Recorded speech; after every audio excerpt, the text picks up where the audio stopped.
क्या आप जानते हैं कि सोवियत यूनियन का सबसे खतरनाक कातिल 12 साल तक बच्चों का शिकार करता रहा, जबकि हुकूमत उसके जराइम छिपाती रही। आंद्रे चिकातिलो ने 52 से ज्यादा बेगुनाह बच्चों को कत्ल किया। वो रेलवे स्टेशनों पर अपने शिकार का इंतजार करता था, अकेले बच्चों को मीठी बातों से फंसाता और फिर बेरहमी से कत्ल कर देता। सोवियत पुलिस ने कई बेगुनाह लोगों को गिरफ्तार किया और फांसी दे दी। हुकूमत ने अपनी नाकामी छिपाने के लिए केस दबा दिया। बिलाखिर जदीद फ्रांसिक टेक्नोलॉजी ने उसे पकड़ा। खून के नमूनों से उसकी पहचान हुई।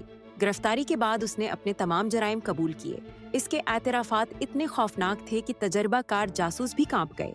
अदालत ने उसे मौत की सजा सुनाई और एक गोली से उसका खात्मा कर दिया गया।